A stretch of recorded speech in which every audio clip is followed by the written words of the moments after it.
Sir இப்போ பொதுவாகவே வந்து ஃபெஸ்டிவல் சீசனாக இருக்கட்டும் இல்லை வீக்கெண்டாக இருக்கட்டும், எங்கே மக்கள் ரொம்ப அவதிப்படுறாங்க அப்படின்னா இந்த பஸ் டிக்கெட் வந்து தாறுமாறான விலையில் விற்கிறாங்க அப்படின்னு சொல்லிட்டு, அந்த மாதிரிலாம் வந்து எங்கே சார் போய் பொதுவாக இந்த கம்ப்ளைண்ட் ரெஜிஸ்டர் பண்ண முடியும்?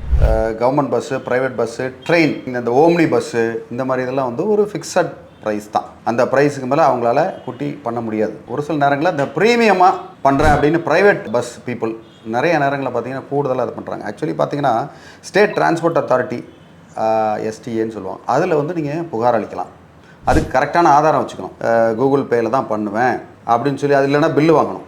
பில்லு வாங்கிட்டு தாராளமாக இவங்க வந்து நார்மலான டைமில் இந்த அமௌண்ட்டு, இந்த மாதிரி நேரங்களில் இந்த அமௌண்ட்டுன்னு சொல்லி நீங்கள் வந்து ஒரு கம்ப்ளைண்ட்டை கொடுத்தீங்கன்னா அவங்க உரிய நடவடிக்கை எடுப்பாங்க. மோட்டார் வெஹிக்கிள்ஸ் ஆக்ட் 1988 கீழே பார்த்தீங்கன்னா பேருந்துகள் உங்களுக்கு கொடுக்க வேண்டிய அந்த டிக்கெட் விலையை மீறினா அதுக்குண்டான நடவடிக்கை எடுக்கிறதுக்கு அதிகாரம் உண்டு. ஸோ அந்த விலையை மீறி எக்ஸ்ட்ராவாக இவங்க வந்து இந்த பண்டிகை சீசனில் பண்ணாங்கன்னா தாராளமாக அவங்க மேலே புகார் கொடுத்து அவங்க மேலே நடவடிக்கை எடுக்க முடியும். சார் இப்போ நடவடிக்கை எடுக்க முடியும் அப்படின்னு சொன்னீங்க, ஆனால் என்னென்ன தகவல்கள் சேகரித்து நம்ம புகார் கொடுக்கணும் சார்? ரைட்.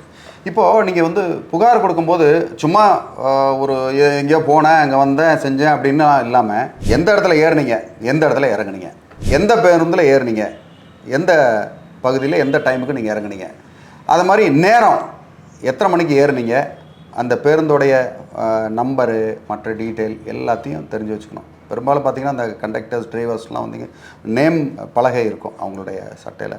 யார் யார் இருந்தால் என்ன ஏதுன்றதை நீங்கள் வந்து கரெக்டான தகவலை நீங்கள் கொடுத்தீங்கன்னா அவங்க மேலே நடவடிக்கை எடுக்கிறது ரொம்ப ஈஸியாக இருக்கும். நடவடிக்கை எடுக்காமல் விட்டுட்டாங்க, இப்போ நம்ம வந்து பேருந்து நீங்கள் சொல்கிற எல்லா ரெக்கார்ட்ஸையும் கொடுத்து அவங்க நடவடிக்கை எடுக்கலை அப்படின்னா என்ன சார் செய்ய முடியும்? பொதுவாக பார்த்திங்கன்னா ஸ்டேட் டிரான்ஸ்போர்ட் கமிஷனர்கிட்டே நீங்கள் போய் ஒரு கம்ப்ளைண்ட்டை கொடுக்கலாம்.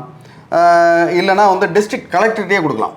ரொம்ப கலெக்டர் ஆஃபீஸ் போய் டிஸ்ட்ரிக்ட் கலெக்டர்கிட்ட இந்த மாதிரி ஒரு புகார் வந்து கொடுத்தீங்கன்னா கண்டிப்பாக அவங்க வந்து அதன் பேரில் நடவடிக்கை எடுத்து அதுக்குண்டான ஆவணம் அவங்க செய்வாங்க. இப்போ வந்து இந்த கட்டணத்தை வந்து நான் என்னால் ஏற்க முடியாது அப்படின்னு சொல்கிற பயணிகள் அதில் பயணிக்கிறதுக்கு என்னென்ன வாய்ப்புகள் இருக்குது சார்? பொதுவாக நீங்கள் வந்து பணம் கொடுக்காம அது உங்களை இறக்கி விட்டுட்டாங்கன்னா, ஒரு அமௌண்ட்டை கொடுத்து நீங்கள் இல்லை வேண்டாம் அப்படின்னு சொல்லி இறக்கி விட்டாங்கன்னா அதுக்குண்டான ஆவணங்களை இதுக்கு முன்னாடி நம்ம சொன்னோம் பாருங்கள், அதே மாதிரி அதுக்குண்டான எந்த வாகனம், எந்த மாதிரியான வண்டியில் போனீங்க, வண்டி நம்பரு, டைம் எல்லாத்தையும் கரெக்டாக நீங்கள் தகவலை வச்சுக்கிட்டு கன்சியூமர் கோர்ட்டில் நீங்கள் அவங்க மேலே வழக்கு பதிவு செஞ்சு பெருந்தொகையாக ஒரு நஷ்டஈடு நீங்கள் பெற முடியும். இப்போ கன்சியூமர் கோர்ட்டில் வழக்கு பதிவு செய்கிறோம் அப்படின்னா நம்ம என்னென்ன ப்ரொசீஜர்ஸ் அதுக்கு ஃபாலோ பண்ணணும் சார்? அது மாதிரி நீங்கள் என்னென்னலாம் செலவாச்சு, நீங்கள் வந்து ஒரு ஊருக்கு போகிறீங்க, அந்த ஊருக்கு போகாதனால அதனால் என்ன நஷ்டம் ஆச்சு, மான நஷ்டம் எல்லாமே இருக்கும். அதில் பண நஷ்டம், உடல் சோர்வு, ஓகே, மன உளைச்சல், இந்த மாதிரி விஷயங்களுக்காக நீங்கள் வந்து நஷ்டஈடு கண்டிப்பாக வாங்க முடியும். இப்போ இந்த வந்து டிக்கெட் ப்ரைஸுக்காக நம்ம வந்து நஷ்டஈடெல்லாம் கேட்குறோம், எல்லாமே அப்பீல் பண்ணிடுறோம் சார்.